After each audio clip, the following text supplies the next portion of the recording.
വടകരയിലെ സാമൂഹ്യ സാംസ്കാരിക രാഷ്ട്രീയ രംഗങ്ങളിലെ നിറസാന്നിധ്യമായിരുന്ന സോഷ്യലിസ്റ്റ് പി ബാലന്റെ രണ്ടാം ചരമവാർഷിക ദിനത്തിൽ RJDയുടെ നേതൃത്വത്തിൽ അനുസ്മരണ സമ്മേളനം സംഘടിപ്പിച്ചു. Prince tiles and wheels, JT road, Vadakara. വാഹന ഉടമകളുടെ വഴികാട്ടി, 23 വർഷത്തെ വാഹന ടയർ മേഖലയിലെ സേവനം.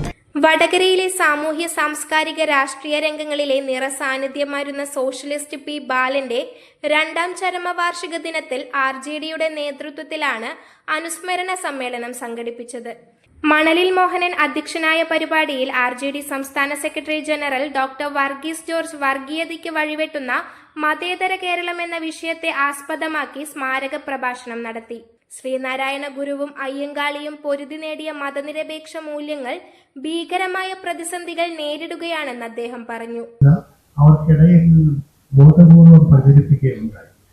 ക്രിസ്ത്യൻസും മുസ്ലിംസും തമ്മിൽ മെല്ലെ മെല്ലെ ഒരു വൈരാഗ്യം രൂപപ്പെട്ടു.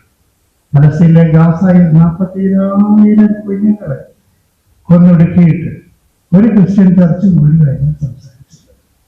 എന്നാൽ മുസ്ലിങ്ങളുടെ ലൗകികത അല്ലെങ്കിൽ നാർക്കോട്ടിക് ചൗക്കാത ഇതിനെ കുറിച്ചുള്ള ഇടയലേഖനങ്ങൾ അവർ പള്ളികളിൽ വായിക്കുകയും ചെയ്തു. അങ്ങനെ ക്രിസ്ത്യൻസും മുസ്ലിങ്ങളും തമ്മിൽ മാത്രമല്ല, ക്രിസ്ത്യൻസിന്റെ വസ്തുക്കളും സ്വത്തുക്കളും ഒക്കെ മുസ്ലിങ്ങൾ ധാരാളം പണം ഇവിടെ നിന്ന് കൊണ്ടുവരുന്നു, അവർ വാങ്ങിക്കൂട്ടുന്നു, മുസ്ലിങ്ങളുടെ ജനസംഖ്യ കൂടുന്നു എന്നൊക്കെയുള്ള ക്യാമ്പയിൻ ഈ സംഘപരിവാറിന്റെ ഭാഗത്തുനിന്ന് തന്നെ ഉത്ഭവിച്ചതുകൊണ്ട് ഈ സമുദായങ്ങൾക്കിടയിൽ തമ്മിലും ചില പ്രശ്നങ്ങൾ സമീപകാലത്ത് രൂപപ്പെട്ടിട്ടുണ്ട്. ഇതെല്ലാം നമ്മുടെ പൊളിറ്റിക്സിനെ ബാധിച്ചിട്ടുണ്ട്.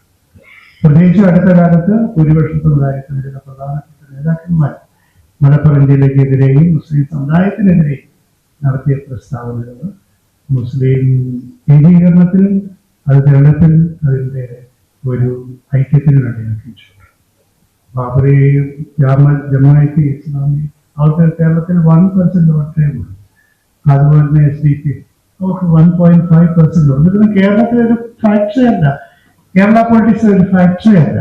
പക്ഷെ നിരന്തരം ഇവിടുത്തെ പ്രശ്നങ്ങൾ, അവരാണ് ഇവിടുത്തെ വർഗീയത എന്ന് പറയുമ്പോൾ മുസ്ലിം സമൂഹം മൊത്തത്തിൽ ഞങ്ങൾക്കെതിരെ നിരന്തരം എന്തുകൊണ്ടാണ് ഇങ്ങനെ പറഞ്ഞുകൊണ്ടിരിക്കുന്നത് എന്നൊരു സന്ദേഹം ഉണ്ടാവുകയും ഇതെല്ലാം ഈ മുസ്ലിം ഏകീകരണത്തിന് വഴിതെളിക്കുന്നു. RJD ജില്ലാ president MK Bhaskaran, P Harindranath, B Suresh Babu, Edayath Sreedharan, PP Rajan എന്നിവർ സംസാരിച്ചു. News bureau, media, Vadakara. അല്ല, ഇന്ന് നല്ല സന്തോഷത്തിലാണല്ലോ. അതെ, സന്തോഷത്തിലാണ്. കാരണം ഞാനിപ്പോ പാചകം ചെയ്യുന്നതേ മയൂരം വെളിച്ചെണ്ണ ഉപയോഗിച്ചാണ്. പുതിയ മയൂരം കോക്കനട്ട് ഓയിൽ, കലർപ്പില്ലാത്ത ശുദ്ധമായ വെളിച്ചെണ്ണ. കർഷകരിൽ നിന്ന് നേരിട്ട് ശേഖരിക്കുന്ന നാളികേരം സൾഫറും പുകയും ഏൽക്കാതെ ഉണക്കിയെടുത്ത കൊപ്രയിൽ നിന്നും സംസ്കരിച്ചെടുക്കുന്ന 100% ശുദ്ധമായ വെളിച്ചെണ്ണ. ഇത്രയും നല്ല വെളിച്ചെണ്ണ ഇപ്പോൾ നിങ്ങൾക്ക് വിപണിയിൽ ലഭിക്കുകയില്ല. മയൂരം വെളിച്ചെണ്ണ, ഒരു ഏറെമല സർവീസ് സഹകരണ ബാങ്ക് സംരംഭം.